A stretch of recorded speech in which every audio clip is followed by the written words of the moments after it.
अब एउटा इन्ट्रेस्टिङ कुरा छ। इन्ट्रेस्टिङ कुरा चाहिँ के भने जस्तो हामीले प्रोग्रामिङ गर्छौँ, सी प्रोग्राम पढेको छौ तिमीहरूले, सायद सी प्लस प्लस पनि पढ्यौ, सेकेन्ड सेमेस्टरमा पढ्यौ क्या, सेकेन्ड कि थर्डमा मैले बिर्सेँ। अनि अहिले धेरै धेरै स्मार्ट छौ तिमीहरू। कसैले त्यहाँ के भन्छ एन्ड्रोइड युज गरेर गेमै डेभलप बनाइरह पनि डेभलप गरेर पनि देखिरहेको थिएँ। र एउटा इन्ट्रेस्टिङ क्वेसन चाहिँ के हो भने जस्तो फर इक्जाम्पल हामीले प्रोग्रामिङमा जति पनि कन्डिसनल स्टेटमेन्टहरू युज गर्छौँ नि, जस्तो if A equals to B, C प्रोग्रामिङलाई मैले रिफरेन्स लिँदाखेरि, या B not equals to C, या B is greater than A, यस्तो यस्तो कन्डिसनल स्टेटमेन्टहरू युज गर्छौँ इफभित्र, वाइलभित्र, केभित्र। त्यो कुराहरू कसरी आइडेन्टिफाई गर्ने त? जस्तो अर्थमेटिक लजिक पनि कम्प्युटरको एउटा पार्ट, अपरेसन क्यारी गर्ने युनिट भनेको एएलयु भयो भने अनि त्यो दुईवटा नम्बर कम्पेयर गर्ने त्यो कम्पेयर गर्ने पार्ट को लागि हामीले योभन्दा अगाडि एउटा कम्पेरेटर सर्किट पढ्यौँ। अनि त्यो सँगसँगै जस्तो यदि त्यो नम्बर नेगेटिभ छ भने, यदि ए इक्वल्स टु 0 भनेर कम्पेयर गर्छौँ, यदि त्यो भ्यालु 0 छ भने, अब यो कुराहरू कम्पेयर गर्नको लागि माथिको कम्पेरेटरले त लिमिटेसन छ, दुईवटा भ्यालु कम्पेयर गर्न मिल्छ less than equals to or greater देनको केसमा। अनि त्यो कम्बिनेसन सर्किट युज गरेर पनि तिम्रो के भन्छ दुईवटा नम्बरको डिफ्रेन्स पत्ता लगाउन चाहिँ सकिन्छ। तर हाम्रो एएलयुमा अर्को एउटा प्रोभिजन या अर्को एउटा फ्यासिलिटी के छ भने हामीले अर्थमेटिक या लजिकल अपरेसन गरिसकेपछि डिफ्रेन्ट बिटहरूको कम्बिनेसनलाई युज गरेर त्यहाँबाट स्ट्याटस इन्फर्मेसनहरू झिक्छौँ। फर इक्जाम्पल मैले दुईवटा भ्यालु जोडेको छु भने त्यो दुईवटा भ्यालु जोड्दाखेरि जोडिसकेको भ्यालुले क्यारी ओभरफ्लो गर्यो कि गरेन त, या त्यो दुईवटा भ्यालु चाहिँ 1 बाई दुईवटा भ्यालु थियो ए र बी, त्यो ए र बी जोडिसकेपछि त्यसको एडिसनले बिट ओभरफ्लो भएर 8 बिटबाट 9 बिटमा क्यारी गयो कि गएन, या क्यारी आयो कि आएन दुईवटा नम्बर जोड्दा, अनि दुईवटा नम्बर घटाउँदाखेरि 0 आयो कि आएन, या दिएको नम्बर 0 छ कि छैन, या त्यो भ्यालु 0सँग इक्वल छ छैन, या त्यो नम्बर नेगेटिभ हो कि पोजिटिभ हो कि, यो सबै कुरा कम्पेयर गर्नको लागि, यो सबै कुराको इन्फर्मेसन लिनको लागि, किनभने यो कुरा इम्पोर्टेन्ट छ, यो कुरा धेरै इम्पोर्टेन्ट छ। हामीले जति पनि भित्र कुनै पनि प्रोग्रामिङ ल्याङ्ग्वेजमा हामीले यो कन्डिसनल स्टेटमेन्टहरू राख्छौँ, त्यो कन्डिसनल स्टेटमेन्टहरूले इफले इन्फर्मेसन कहाँबाट लिन्छ त? इफले इन्फर्मेसन गएर एएलयुसँग माग्छ, दुईवटा नम्बर पठाउँछ, इफ स्टेटमेन्टले जे नम्बर उसको आर्गुमेन्टमा दिएको छ त्यो नम्बर पठाएर एएलयुलाई पठाउँछ, अनि एएलयुले त्यो नम्बरलाई लिएर डिफ्रेन्ट अपरेसन गर्छ। अनि त्यो अपरेसन गरिसकेपछि त्यस पछाडि स्ट्याटसको अनुसार चाहिँ एएलयुले इफ स्टेटमेन्ट या यो प्रोग्रामिङ ल्याङ्ग्वेजमा युज हुने डिफ्रेन्ट कन्डिसनल स्टेटमेन्टहरूलाई डिसिजन दिन्छ, तैँले पठाएको आर्गुमेन्टले चाहिँ यस्तो खालको रिजल्ट दियो। अनि त्यो रिजल्टलाई लिएर के गर्छ त हाम्रो स्टेटमेन्टहरूले काम गर्छ। तिमीहरूलाई कम्प्युटरको भित्रको कुरा अलिकति भन्न पर्दाखेरि जस्तो तल एक्जिक्युट हुने हाम्रो एएलयुमा एक्जिक्युट हुने यो सबै बिटहरू भयो। योभन्दा माथि आउँछ मेसिन ल्याङ्ग्वेज भन्छौँ, अनि योभन्दा माथि आउँछ यो सी प्रोग्राम जस्तो ल्याङ्ग्वेज, अनि योभन्दा नि माथि आउँछ हायर लेभल ल्याङ्ग्वेज जुन तिमीहरूले सी प्लस प्लसको रूपमा पढ्छौ ओओपीको रूपमा। अनि यो सबै कुरा टुक्रा टुक्रा टुक्रा टुक्रा भएर जाने चाहिँ सिपियुमै हो, र सिपियुको पनि भित्र गएर एएलयुमै गएर एभ्री नम्बरहरू, एभ्री इन्स्ट्रक्सनहरू, एभ्री पार्टहरू एक न एकचोटि सिपियुमा गएकै हुनुपर्छ। त्यसपछि मात्रै सिपियु मात्र एउटा यस्तो चिज हो, उसले मात्रै सबै कुरा डिसाइड गर्न सक्छ, उसले मात्र एउटा इन्टेलिजेन्स प्रोभाइड गर्न सक्छ। र त्यो इन्टेलिजेन्स प्रोभाइड गर्नको लागि अपरेसनको साथसाथै हामीसँग स्ट्याटस रेजिस्टर भनेर अर्को एउटा मोड्युल छ, अर्को एउटा डिजिटल डिभाइस छ, जुनले चाहिँ कुनै पनि अपरेसन पछि, कुनै पनि लजिक या अर्थमेटिक अपरेसन पछि रिजल्टमा के कुराहरू इम्पोर्टेन्ट थियो त्यो कुरा या रिजल्टको स्ट्याटसहरू टेम्पोरेरी स्टोर गर्ने काम गर्छ। त्यसलाई चाहिँ हामीले स्ट्याटस रेजिस्टर भन्छौँ। फर इक्जाम्पल मैले दुईवटा नम्बर दुईवटा नम्बर एड गऱ्यो भने त्यो एडिसनबाट क्यारी आयो कि आएन, यदि त्यो दुईवटा नम्बर एड गरिसकेपछि क्यारी आयो भने उसले क्यारी फ्ल्याग, हामीले त्यसलाई स्ट्याटस रेजिस्टरलाई फ्ल्याग रेजिस्टर पनि भन्छौँ, क्यारी फ्ल्यागलाई सेट गरिदिन्छ। फ्ल्याग भनेको नर्मल वर्डमा भन्छ भने तिमीहरूले नर्मल वर्डमा एक्सप्लेन गर्नुपर्दा फ्ल्याग भनेको हामीले केही कुराहरू इन्डिकेट गर्ने, जस्तो हामीले फुटबल हेर्छौँ, म्यान्चेस्टर युनाइटेडको फ्यान होला सायद यहाँ एक दुईजना, या चेल्सीको फ्यान होला, त्यो लाइन्सम्यानले फ्ल्याग रेज गर्नु भन्नुको अर्थ केही न केही इन्फर्मेसन दिइरहेको छ, केही न केही स्ट्याटस दिइरहेको छ। सेम वेमा चाहिँ एएलयुमा केही अपरेसन भइसकेपछि एएलयुको फ्ल्यागहरूले त्यसै गरी आफ्नो फ्ल्याग रेज गर्छन्। यदि त्यो फ्ल्याग होल्डर डिभाइसले या त्यो फ्ल्याग होल्डर फ्लिपफ्लपले चाहिँ उसले हेर्नुपर्ने उसको ड्युटी अनुसारको अपरेसन भयो या रिजल्टमा त्यो खालको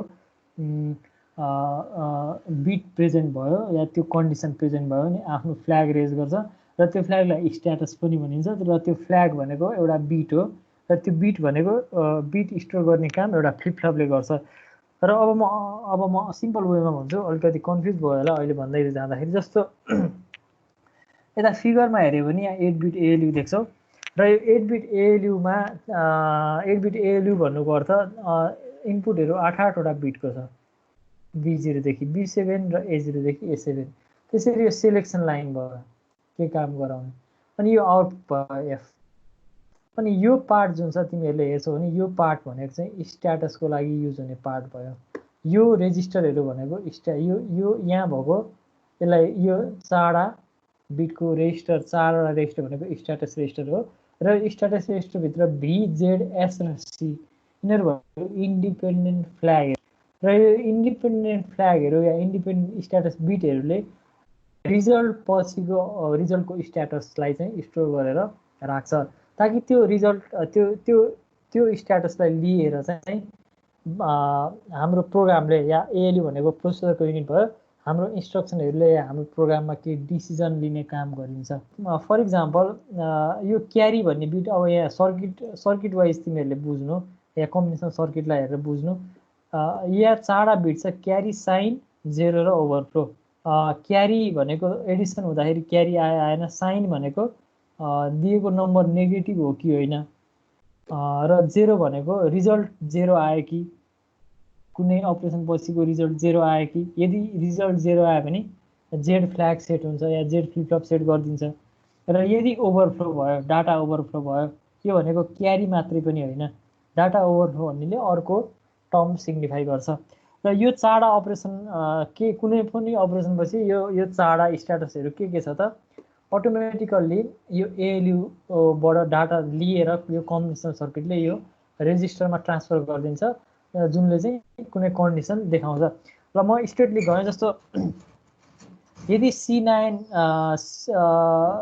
यो जस्तो C8 भनेको क्यारी 8 भनेको छ, अनि क्यारी 8 भयो, C9 भने क्यारी 9, C8 भनेको 8 बिट आउटपुट भयो, र C9 भनेको चाहिँ क्यारी आउट भयो।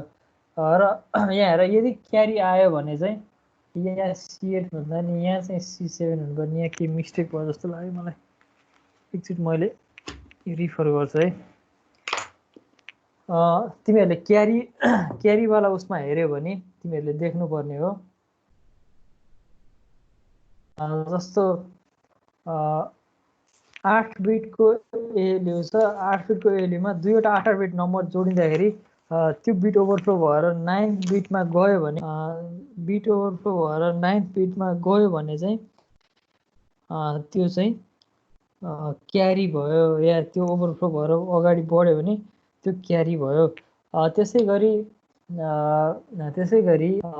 साइन भनेको, अब यो साइन भन्ने कुरा चाहिँ बुझ्छौ बुझ्दैनौ, जस्तो तिमीहरूले साइन नम्बर भनेर पढ्या छौ भने साइन नम्बर भने के हो त, तिमीहरूले सी प्रोग्रामिङमा पढ्छौ नि अनसाइन क्यारेक्टर भनेर। यहाँ एउटा इन्ट्रेस्टिङ कुरा छ है, यो लजिकसँग यसरी यस्तो मजासँग जोडिएको छ, तिमीहरूलाई थाहै छैन।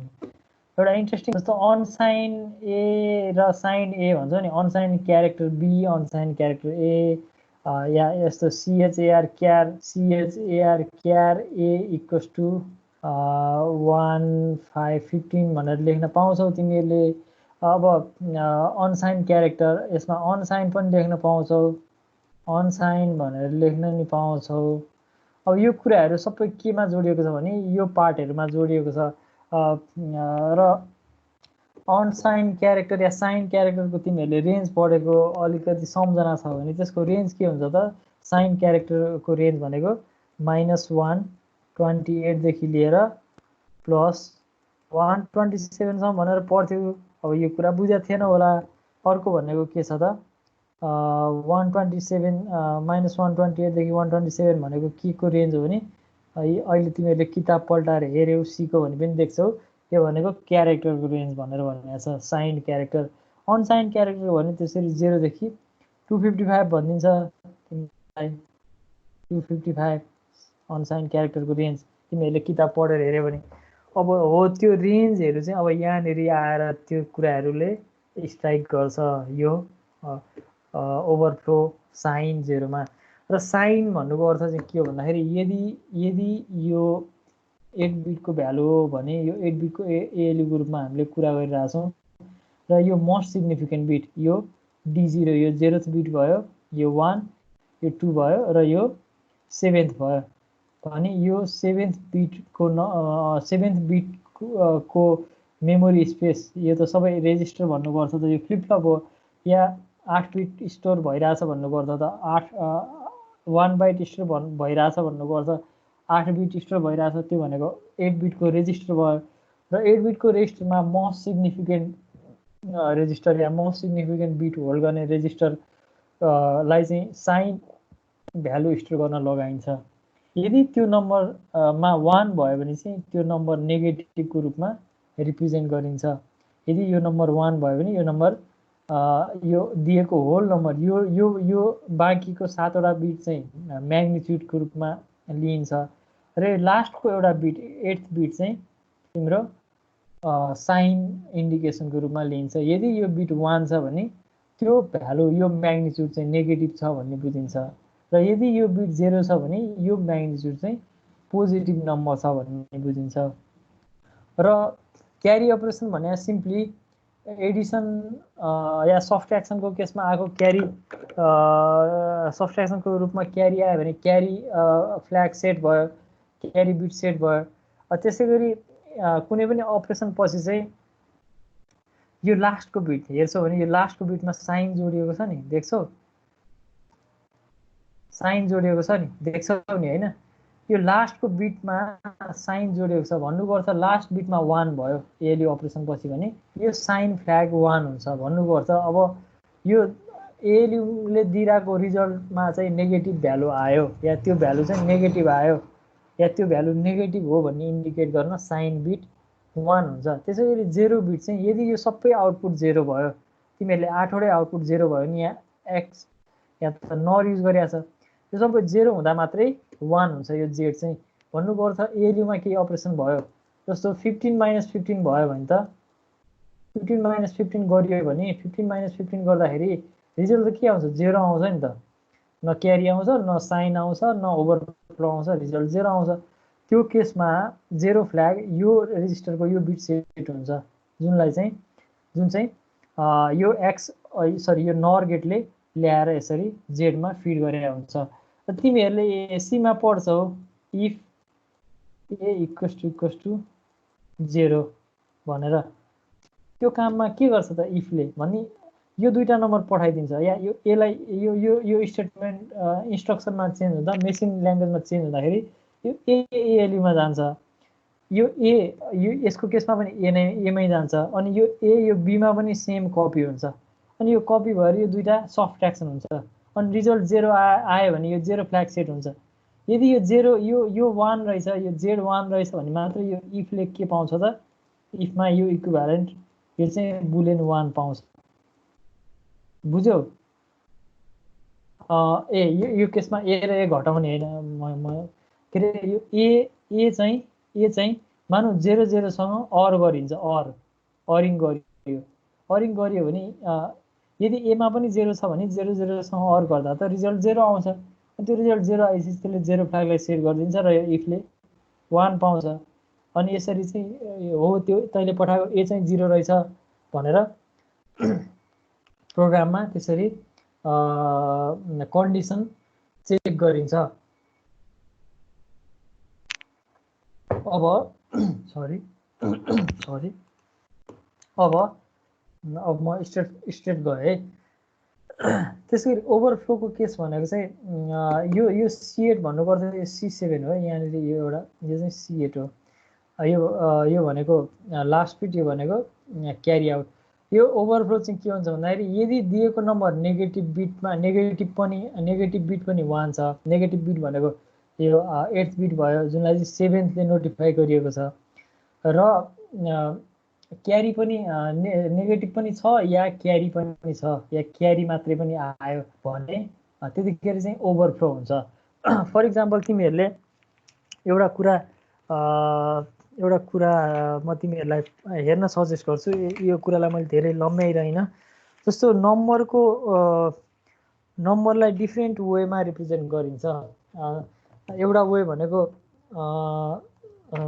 साइन नम्बरलाई डिफ्रेन्ट वेमा रिप्रेजेन्ट गरिन्छ। एउटा भनेको टुज कम्प्लिमेन्ट साइन नम्बर भनेर भनिन्छ।